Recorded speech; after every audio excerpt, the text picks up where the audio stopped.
Vous, qui dites-vous que je suis? Heureux ceux qui croiront sans avoir vu.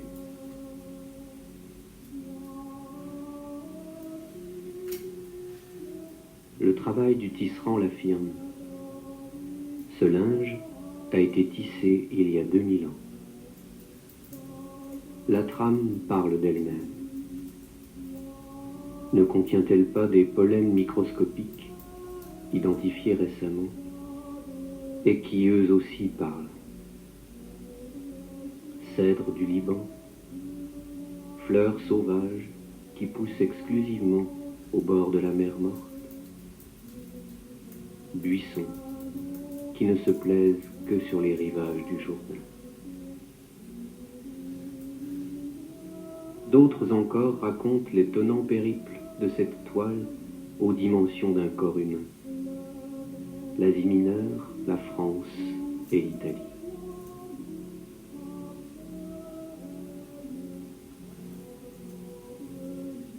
Il fallut attendre l'invention de la photographie pour qu'en 1898, dans le laboratoire de Secondo Pia, l'image du suaire parle elle aussi du plus beau des enfants des hommes. Ce que l'œil n'avait pu soupçonner, ni aucun faussaire inventé, l'image connue jusqu'alors était un négatif produit par une lumière inconnue.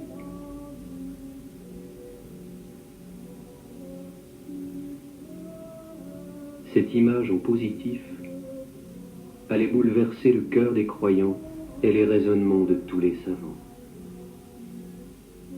Oui, cette image allait raconter dans les moindres détails les heures les plus noires et les plus lumineuses de celui qui s'est livré par amour pour les hommes.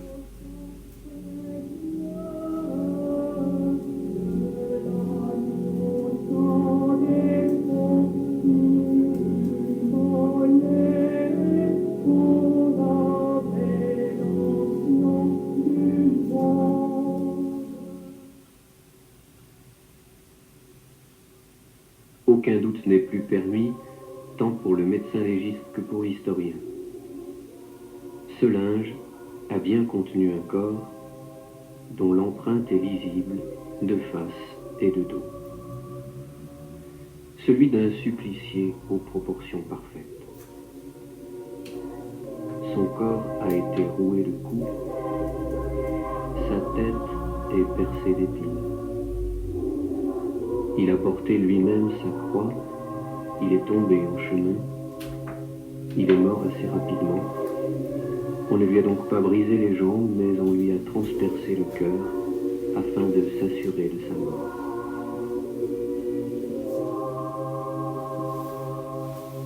On l'a enseveli, il n'a que peu séjourné dans le tombeau. Son empreinte est absolument indélébile. Ceci n'est pas un credo, mais les conclusions d'une expertise des plus scientifiques qui soient. Il ne reste qu'à mettre un nom sur ce visage. L'homme de science ne peut le faire au nom de sa science, mais ce nom-là est inscrit au cœur de tout homme. Jésus.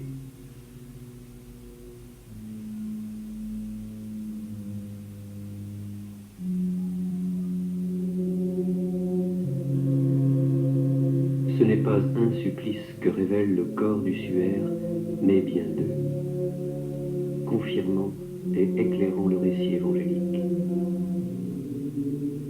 Pilate ne veut pas la mort de l'énigmatique Galiléen, dont il a dit « Voici l'homme ». Sa femme a fait un songe prémonitoire. Peut-être pressent-il que se déroule en lui un mystère qui le dépasse. Aussi propose-t-il un supplice qui, pour être extrêmement douloureux, ne donne pas forcément la mort. Si le peuple se contente de la flagellation, Jésus peut peut être sauvé.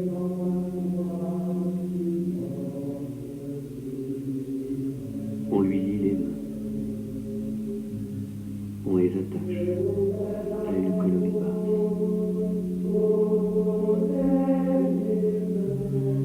Le prisonnier est ainsi penché en avant. Le nombre des coups dépend de l'humeur des soldats. Ils sont 2 à frapper en cadence de leur fouet à double lanière, chacune étant munie d'une sorte d'osselet métallique qui chaque fois s'enfonce dans la chair.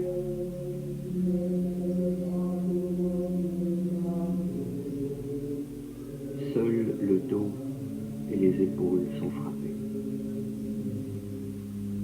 Puis, quand les jambes ne supportent plus, Jésus tombe sur la face et les bourreaux s'acharnent sur son corps tout entier.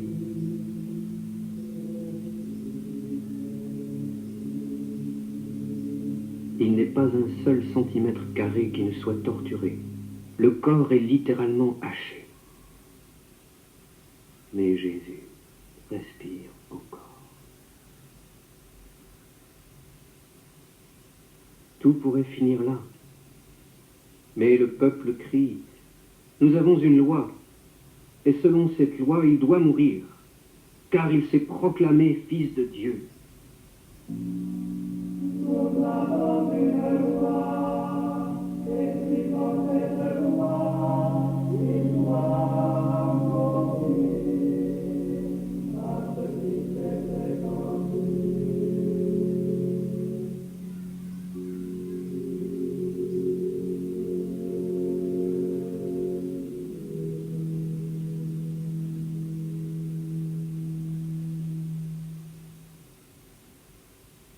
Les soldats romains jouent dans la cour de la caserne Antonia à Jérusalem. Ils jouent au jeu du roi, jetant les dés sur le dallage gravé à cet effet.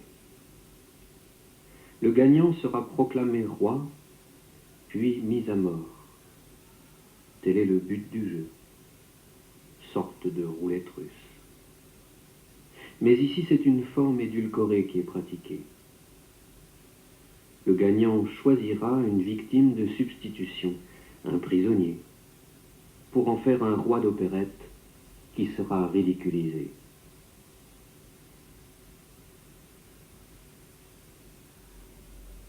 C'est ainsi qu'un soldat, cueillant un buisson d'épines, ajoute au déguisement et inscrit dans la chair du Christ les marques de sa royauté.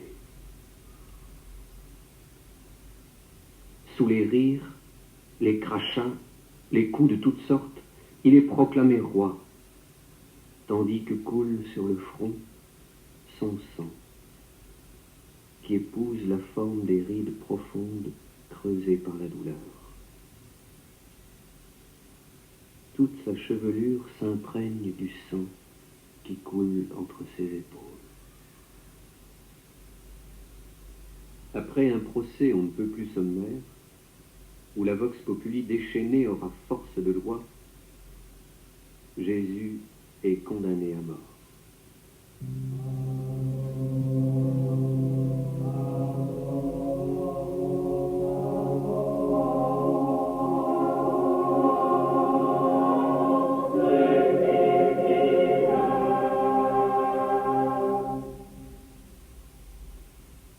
Là encore, Jésus aurait pu être relâché, car la coutume voulait qu'un condamné soit relâché pour la Pâque.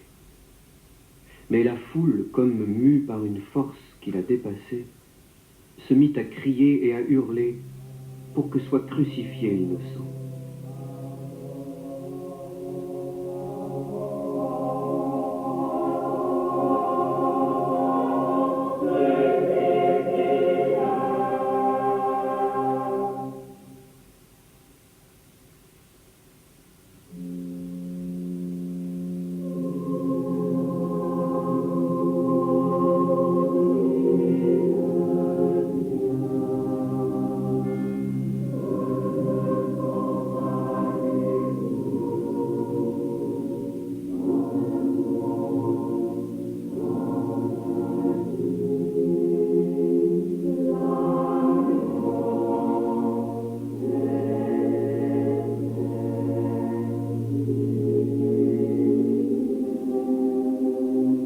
Commence alors le chemin de la croix, où Jésus portant lui-même sa croix va parcourir les rues de Jérusalem pour gravir la colline du Golgotha, où il sera crucifié.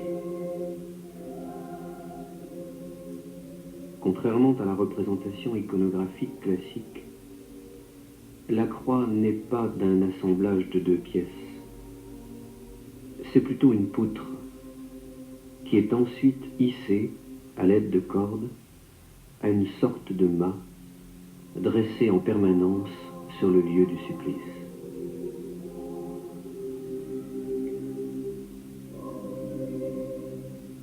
On attache donc Jésus à cette poutre en la fixant au poignet.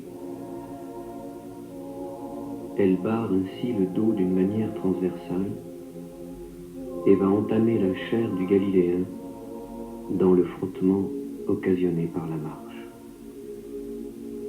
De plus, ce poids déséquilibre le corps et seul un effort soutenu permet de se tenir debout.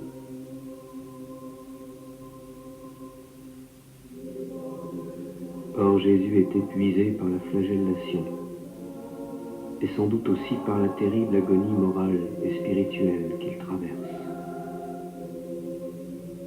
On comprend alors pourquoi cet homme aux proportions athlétiques est tombé à plusieurs reprises, endommageant ainsi le genou, comme écrasé par le poids de la poutre et celui du corps, et pourrions-nous ajouter le poids de l'humanité entière.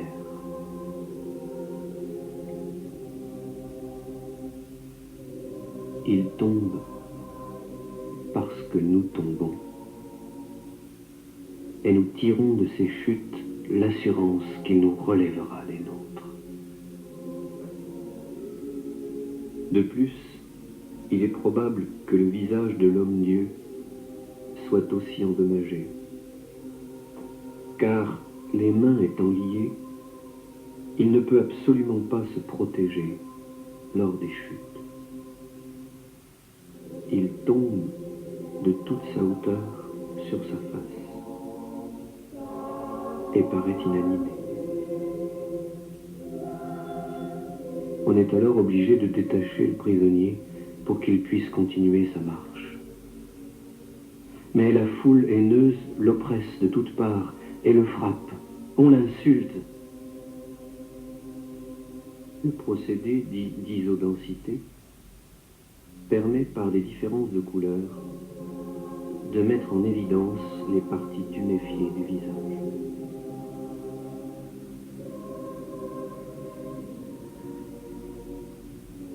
Un autre homme, un certain Simon, est désigné par les autorités pour porter la croix à la place de Jésus,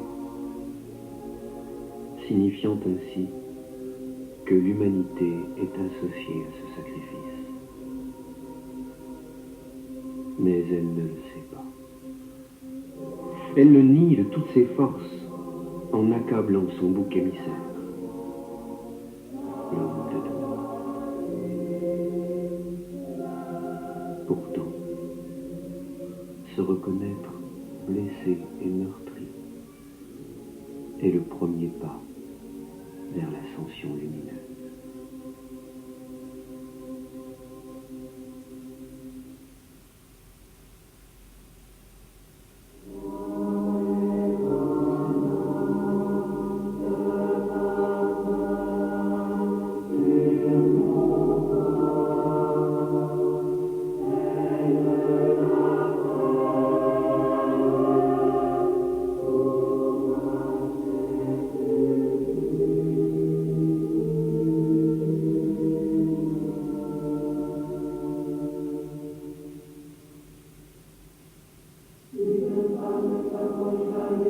Une femme est dans la foule qui éponge le visage du supplicié. Elle s'appelle Véronique, c'est-à-dire vraie icône, vraie image, car on a longtemps cru que la source iconographique du visage du Christ provenait de ce linge imprégné de sueur. Nous savons maintenant avec une certitude absolue que l'image transmise était celle du Saint-Suaire, pliée de telle sorte qu'on ne voyait que le buste.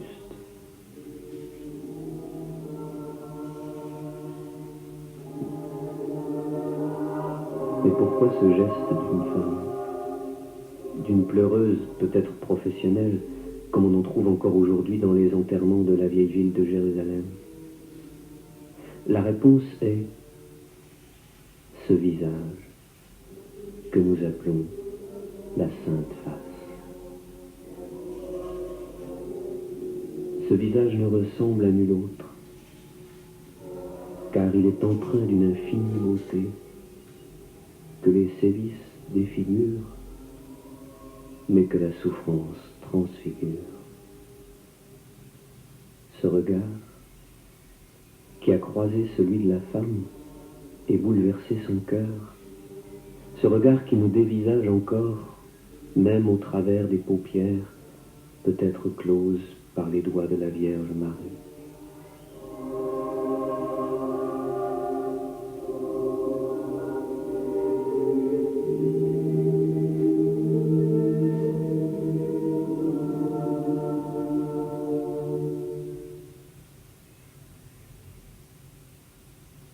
Si nous imaginons le visage des suppliciés, des torturés, des morts tétanisés, comme ce fut le cas sur la croix, nous voyons immédiatement des bouches tordues, des traits durcis, figés dans la douleur. Ce n'est pas le cas ici.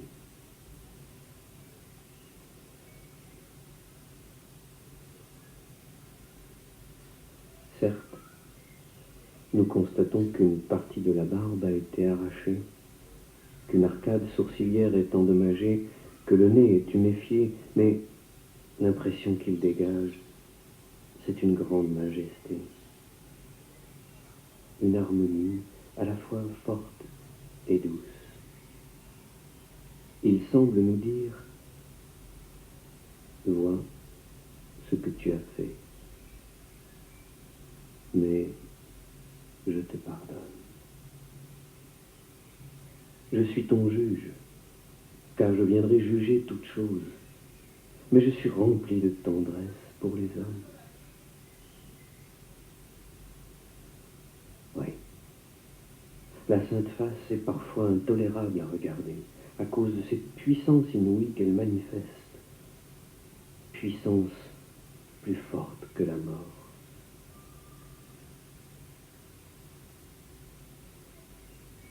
Nous n'avons jamais rien vu de tel, chez aucun grand de la terre, chez aucune autorité, chez aucun noble.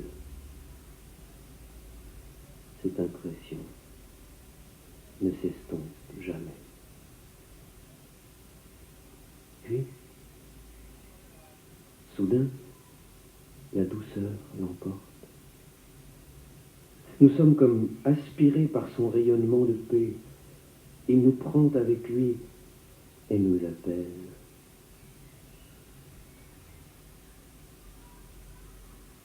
Nous sentons que nous pouvons incliner notre tête sur son cœur,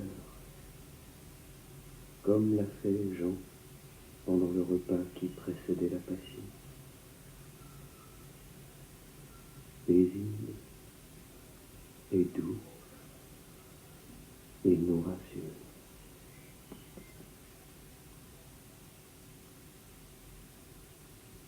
C'est un visage qui prie. Il murmure, Père, pardonne-leur. Ils ne savent pas ce qu'ils font. Il dit aussi,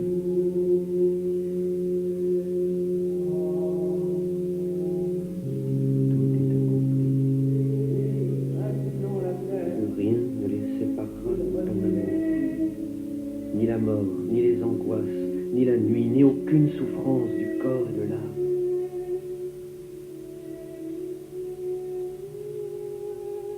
Puis, il nous semble que les yeux s'ouvrent à nouveau, qu'ils nous regardent. Alors, la force et la douceur se mêlent, la puissance et la tendresse s'harmonisent. Il dit, est-ce que tu m'aimes?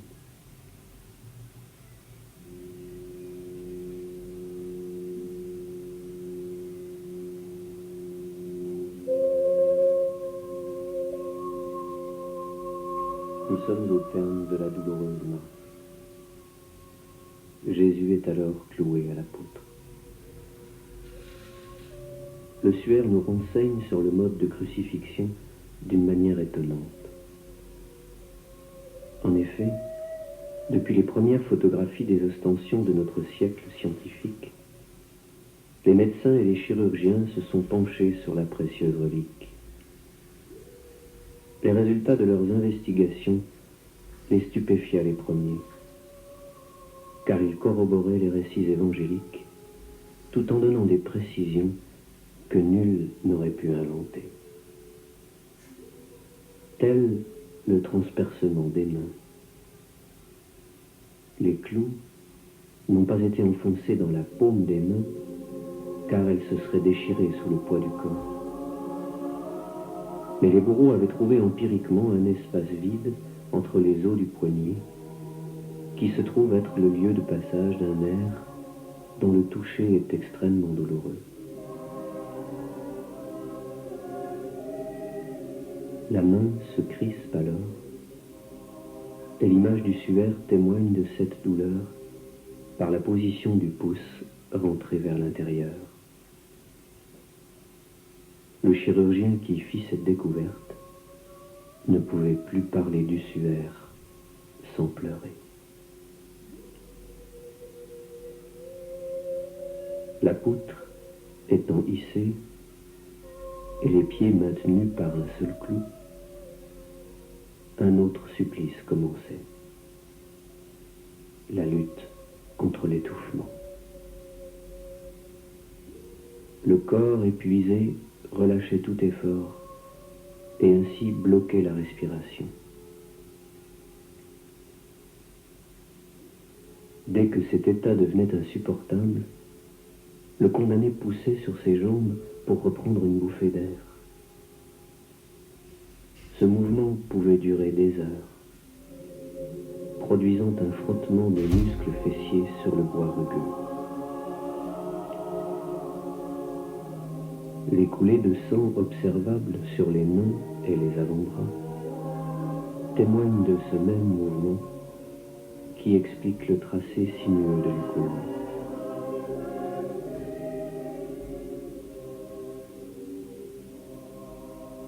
Pour mettre fin au supplice, les soldats brisaient les os des jambes des crucifiés qui, ne pouvant plus se hisser, mouraient d'étouffement. Cependant, une prophétie disait, en parlant du Messie, qu'aucun de ces os ne serait brisé. Or, quand on s'approcha des trois condamnés pour leur briser les jambes, Jésus était déjà mort. Pour bien s'en assurer, un soldat lui transperça le cœur d'un coup de lance. L'Évangile nous dit, il en sortit de l'eau et du sang. Et non pas du sang et de l'eau. Là encore, l'étude chirurgicale du suaire confirme les données évangéliques. Le fer pénétra sous une côte du côté droit et vint percer le péricarde, puis la partie droite du cœur. La première, dilatée par la forte tension de la crucifixion, était remplie d'eau, et la seconde de sang.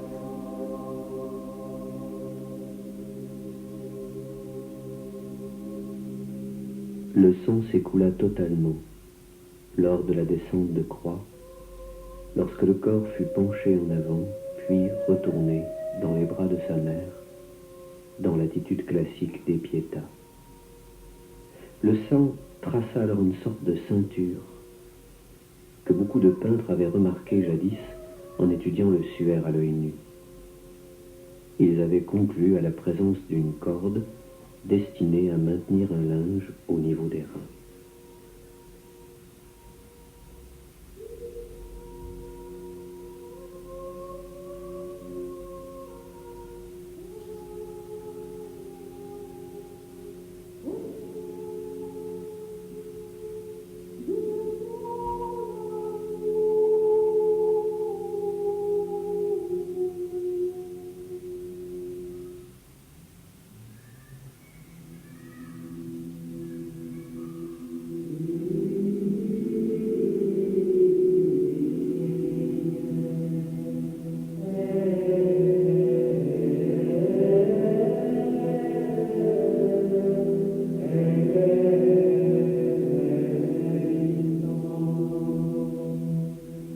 Ce qui est clair aux yeux de tous les scientifiques, c'est que l'on trouve sur le suaire des taches de sang de deux sortes.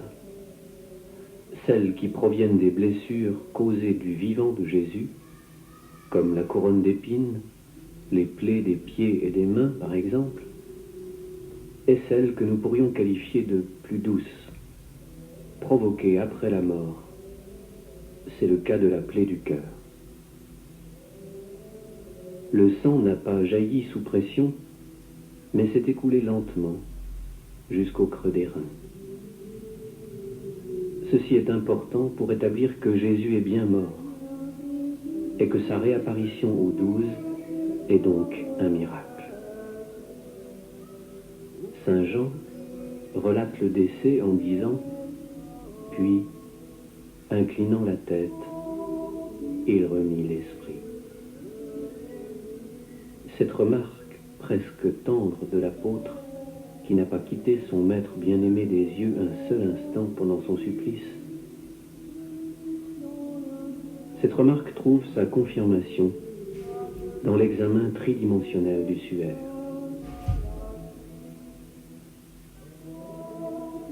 D'abord, on constate une raideur cadavérique qui a posé quelques problèmes pour l'ensevelissement, tels que maintenir parallèles les deux jambes. Mais surtout, cette raideur permet de constater que la tête a été en contact plus fort avec le tissu, alors que le buste est par voie de conséquence quelque peu rentré.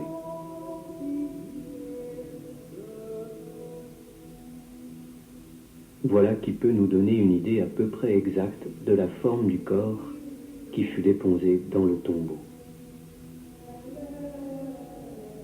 Le menton était tenu par un linge noué au sommet du crâne, ce qui explique que les cheveux apparaissent sur l'image comme séparés du visage. Le corps fut déposé dans le grand drap que nous connaissons et rabattu sur lui.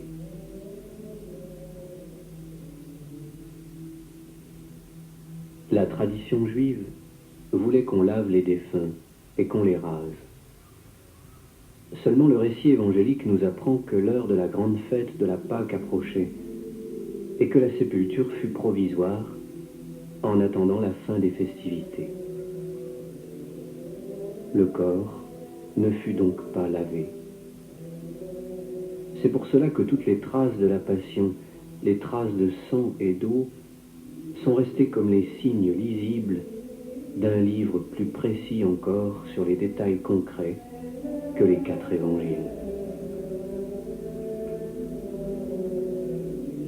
Puis, la pierre fut roulée, ce qui nécessitait le concours de plusieurs hommes.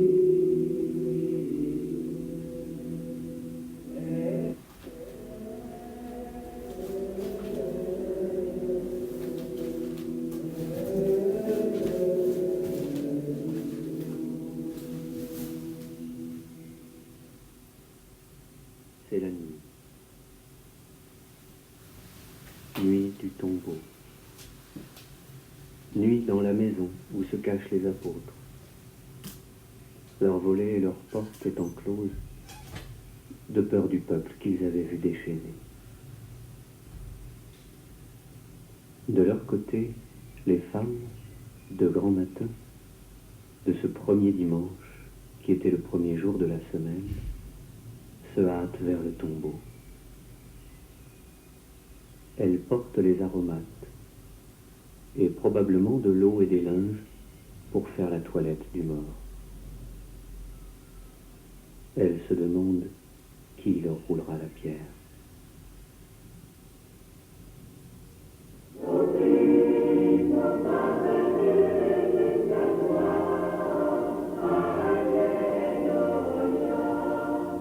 Or, la pierre est roulée, et le tombeau est vide. Les apôtres prévenus accourent à leur tour. Non, il n'est pas tout à fait vide. L'apôtre Jean regarde, et comme il l'a écrit, il vit et il crut. Il avait sous les yeux la preuve de la résurrection.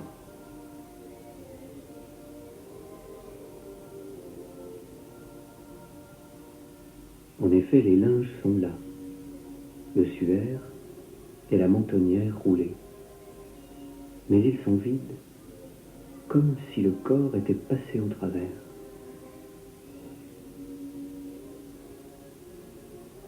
Tous les essais de reconstitution de la formation d'une image sur un linge ont échoué, car il faut chaque fois retirer le tissu, le décoller du modèle, et l'image est immanquablement brouillée.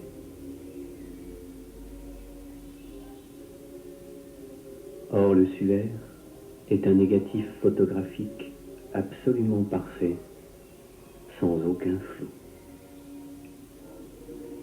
Ce qui pose le mode de formation lui-même comme une énigme insoluble dans l'état actuel de la science.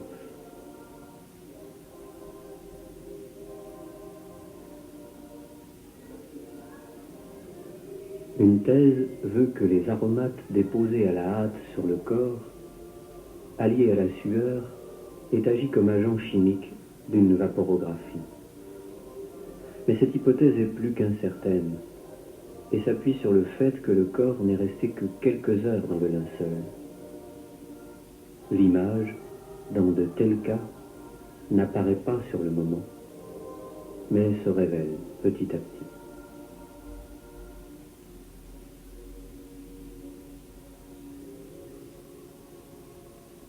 L'autre thèse est celle de la fulguration.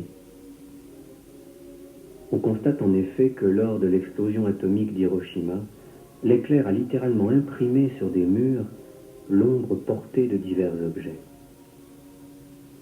De plus, les traces de brûlure occasionnées sur le suaire par un incendie au cours de son séjour en France ont la même couleur que l'image du Christ. Les savants de la NASA décrivent l'empreinte du corps comme une sorte de brûlure superficielle. À part le sang et l'eau, ainsi que les pollens, aucune composante chimique n'ont été relevées sur le tracé non fait de main d'homme.